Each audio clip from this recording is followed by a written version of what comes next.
Ils étaient nombreux ce 23 juillet 2021 au Palais polyvalent des sports de Yaoundé pour l'apaiser les tests Covid. Les pratiquants du taekwondo, enfants et adultes, ont décidé de prendre part à la 3e édition de la Coupe de l'ambassadeur de Corée du Sud au Cameroun. Une édition particulière pour les athlètes. Moi, je vais jouer sur la technique et la vitesse, la vélocité.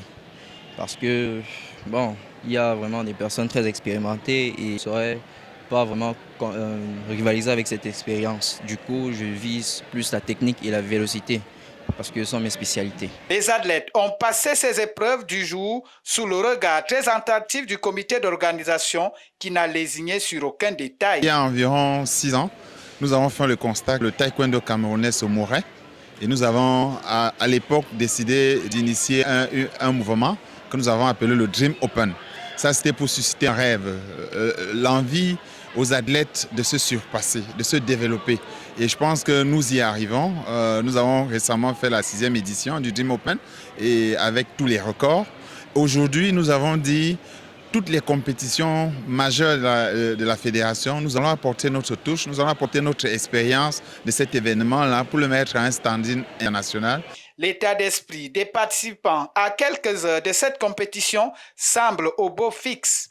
Normalement, comme toute compétition, il y a le stress avant toute compétition, normalement. Bon, on s'est préparé pour ça et je pense que je suis prête à défendre valablement. Je suis prête à me défendre valablement. Actuellement, c'est un peu stressant vu que je suis chez les seniors, ici dans une catégorie vraiment très compliquée, vu que nous sommes très nombreux.